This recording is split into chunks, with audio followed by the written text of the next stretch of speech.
November 24, 25 తేదీల్లో IPL mega auction జరగనుంది. అయితే స్టార్ ఆటగాళ్లకు రిషబ్ పంత్, శ్రేయస్ అయ్యర్, కేఎల్ రాహుల్, ఇషాన్ కిషన్ వంటి వారు ఈ వేలంలో పాల్గొనడంతో ఈసారి ఆక్షన్ సూపర్ ఇంట్రెస్టింగ్ గా జరగబోతోంది.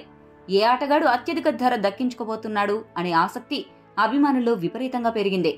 ఇప్పటికే చాలా మంది మాజీ క్రికెటర్లు, క్రికెట్ విశ్లేషకులు ఏ జట్టు ఎవరిని టార్గెట్ చేస్తే బాగుంటుంది అనే విషయమై నిరంతరం ఏదో ఒక విశ్లేషణ చేస్తూనే ఉన్నారు. ఇదిలా ఉంటే సౌత్ ఆఫ్రికా దిగ్గజం డేల్ స్టెయిన్ ఒక ఆటగాడి కోసం ప్రత్యేకంగా చెప్పుకొచ్చాడు. అతన్ని ఏ జట్టు అయితే కొనుగోలు చేస్తుందో ఆ జట్టుకి గెలుపు అవకాశాలు పెరుగుతాయని, అతడికి కేవలం ఓ 10 కోట్ల వరకు పెడితే చాలు ఒంటి చేత్తో మ్యాచ్ గెలిపించేస్తాడు అంటూ కితాబిచ్చాడు. ఈ మెగా ఆక్షన్లో ఫ్రాంచైజీలు అతడి కోసం పోటీలో విపరీతంగా పాల్గొంటాయి అనడంలో అతిశయోక్తి లేదు అని చెప్పుకొచ్చాడు. ఇంతకీ డేల్ స్టెయిన్ ఇంతలా చెప్పుకొచ్చిన ఆటగాడు ఎవరో ఇప్పుడు చూద్దాం. అతడు ఎవరూ కాదు, దక్షిణాఫ్రికా క్రికెటర్ మార్కో జాన్సన్.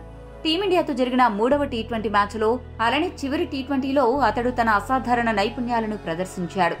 ఐపీఎల్ 2025 వేలానికి ముందు తన గణనీయమైన ప్రదర్శనతో ఆసక్తిని రేకెత్తించాడు. దక్షిణాఫ్రికా చేజింగ్ చేస్తున్నప్పుడు బ్యాట్తో జాన్సన్ అద్భుతమైన ఆటతీరు కనబరిచి అందరినీ ఆశ్చర్యపరిచాడు. చివరికి ఆ మ్యాచ్లో భారత్తో ఓడిపోయినప్పటికీ టీమిండియా నిర్దేశించిన 219 పరుగుల స్కోరుని ఛేదించే క్రమంలో జాన్సన్ చేసిన తుఫాన్ బ్యాటింగ్ కారణంగా దక్షిణాఫ్రికా 208 పరుగుల వరకు చేరుకుంది. భారీ తేడాతో గెలవాల్సిన సూర్యసేన కేవలం 11 పరుగులతో గెలిచింది. అంతేకాదు, ఈ మ్యాచ్లో అతడు కేవలం 17 బంతుల్లో 54 పరుగులు చేసి టీమిండియాపై ఫాస్టెస్ట్ హాఫ్ సెంచరీ చేసిన ఆటగాడిగా రికార్డు సృష్టించాడు. ఇక చివరి టీ20 మ్యాచ్లో కూడా 12 బంతుల్లో 29 పరుగులు సాధించి నాటౌట్ గా నిలిచాడు.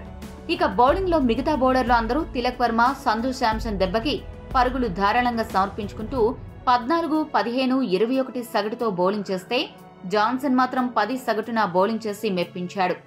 మొత్తంగా జాన్సన్ అటు బౌలింగ్ లో ఇటు బ్యాటింగ్ లో అదరగొడుతూ మంచి ఫాస్ట్ బౌలింగ్ ఆల్రౌండర్ గా జట్టులో కీలక పాత్ర పోషిస్తున్నాడు. కాబట్టి అతడికి వేలంలో 10 కోట్లు పెట్టినా తప్పు కాదు. ఏ జట్టయితే ఈ మెగా ఆక్షన్ లో అతన్ని కొనుగోలు చేస్తుందో వారికి గెలుపు శాతం పెరుగుతుంది అని డేల్ స్టెయిన్ కుండబద్దలు కొట్టినట్లు చెప్పాడు. గత సీజన్ ఐపీఎల్లో ఎస్ఆర్హెచ్ తరపున ఆడిన ఇతడు ప్రస్తుతం ఏ జట్టు తరపున ఆడబోతున్నాడు అనేది ఆసక్తికరంగా మారింది. మరి డేల్ స్టెయిన్ చెప్పినట్లు మార్కో జాన్సన్ కి 10 కోట్లు పెట్టొచ్చా? మీ అభిప్రాయాన్ని కామెంట్ చేయండి. మరిన్ని స్పోర్ట్స్ అప్డేట్స్ కోసం మా ఛానల్ సబ్స్క్రైబ్ చేసుకోండి.